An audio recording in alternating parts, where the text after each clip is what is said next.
Hello guys and girls, Andy here, or WWW. We're still a couple of months away from Halloween, but that won't stop us.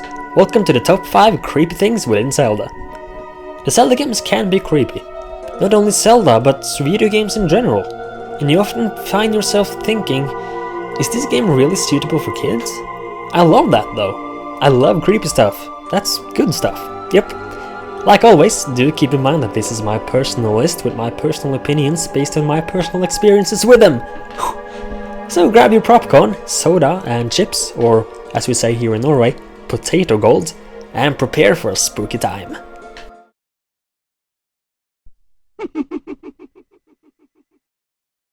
Even this number 5 spot feels too dark to be in a game rated E. Ocarina of Time does have a lot of dark features spread across the Kingdom of Hyrule, some of them even being removed in later versions. But if it's one feature, one location that stands out, goes through the roof and gives an error message in the creepiness calculator, it's the Shadow Temple. Located at no other place than the Kakariko village graveyard, the Shadow Temple is like no other temple in the series. The entrance to the temple is similar to a ritual room, and as soon as you take your first steps inside the temple, you are met with a terrifying music, pretty much welcoming you to your worst nightmare, combining the horrific music with skulls, dark colors, secret pathways, spinning blades, guillotines, a ghost ship, and this thing. You're pretty much in a massive torture chamber. This temple is no doubt the scariest in the whole series of Zelda, and one of the scariest features ever implemented. The boss fight could have been scarier, but still isn't a plain of roses. Bongo Bongo is a weird fella, drumming on a plate you're standing on. What creeps me the most out in this boss fight is the dark fog surrounding the area. The Shadow Temple sure lives up to its name, by giving us players a terrifying feeling as we get the Shadow Medallion, leave the graveyard, and most likely never return there again.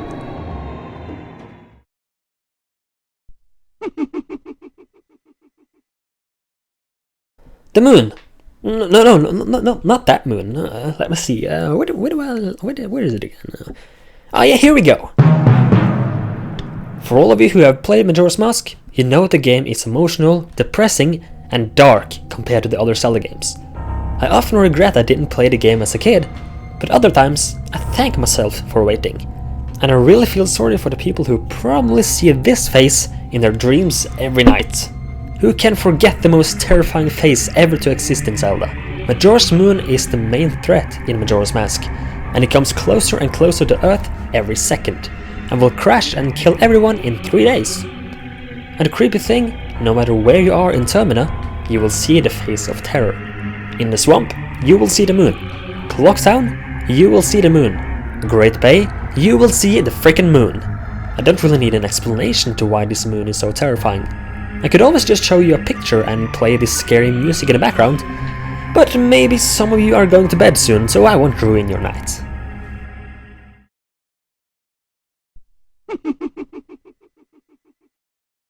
Windwaker is probably the least scary 3D Zelda game, because of its colorful graphics, light atmosphere, and the fact that every character have these cute little feet. However, Windwaker holds one very creepy, bone-chilling feature that I couldn't leave out of this list. Originally, I planned to give this spot to the Big Octos, but after much thinking, it was clear that there is something even more terrifying on the Great Sea. It is the ghost ship, of course. Now you might think, how can a ghost ship be higher up than the Shadow Temple and Majora's Moon? Well, let me try to explain as good as I can. I have always found the water to be so fascinating. The sea, the ocean. I think it comes from playing Windwaker as very young and exploring the whole wide sea of secrets, seeing islands rising in the horizon. The TV show Moomin has also affected my interest in the ocean, especially from one episode where they sail on the sea, they meet a ghost ship at night, and in the morning they see an abandoned lighthouse in the distance. So to me, oceans have always been so fascinating. Wondering what's hiding far away in the distance that your eyes can't see at first. And I like to compare the Big Octos and the ghost ship to a horror movie. To me, there are 2 types of horror in a scary movie. One is the jump scare. I like to compare that to the Big Octos.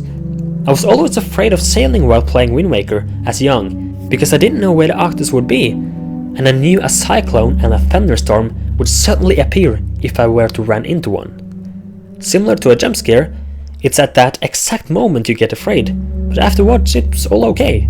Then there's the other type of horror, the one that leaves you terrified.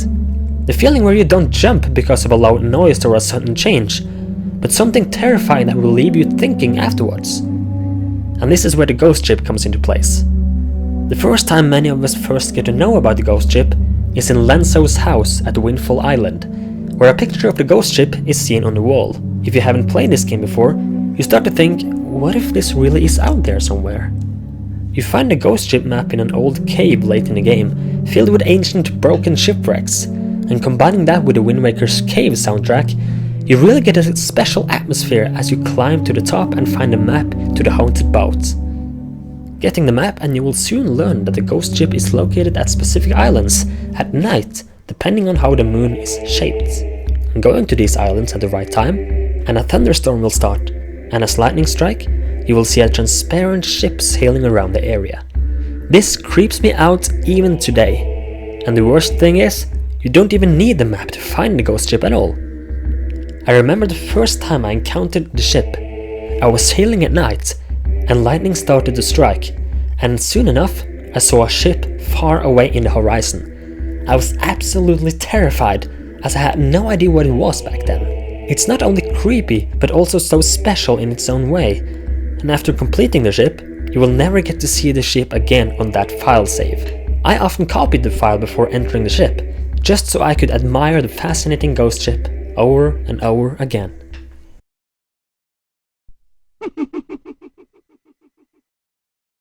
As far as I'm aware, Twilight Princess is the only Zelda game that is rated T for teens.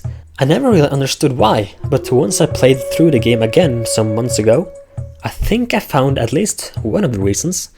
In Twilight Princess, after getting all of the fused shadow parts, a cutscene will appear.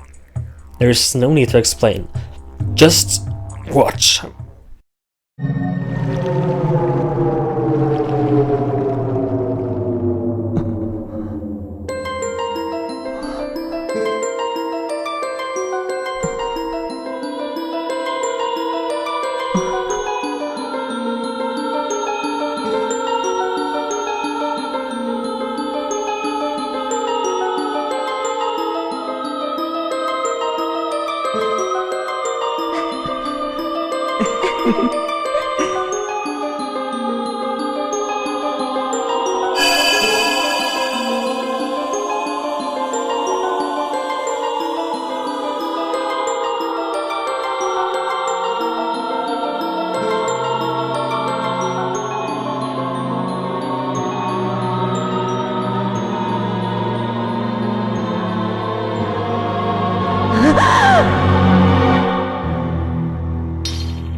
Holy f***ing shit!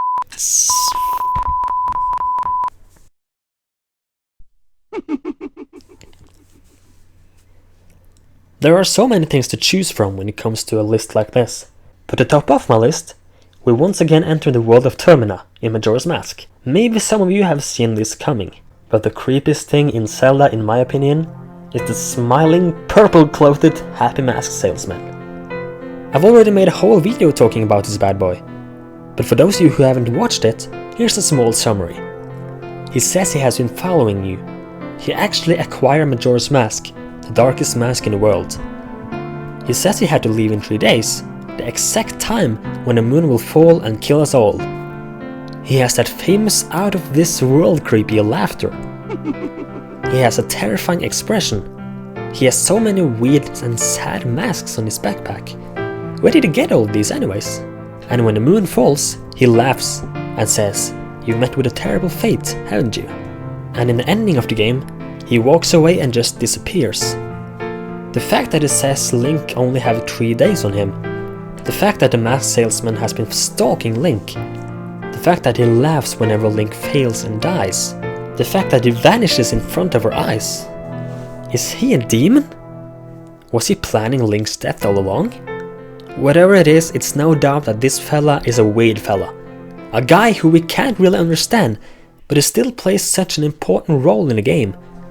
And that is why he is number 1 on my top 5 creepy things within the Zelda franchise. And that is my list, guys. What are your list? Make sure to drop a comment below telling me that. And if you enjoyed this video, if you love Zelda and if you love pizza, make sure to drop a like rating on this video to support it. Subscribe to stay up to date with all the videos I upload, and thank you so very much for watching, and goodbye.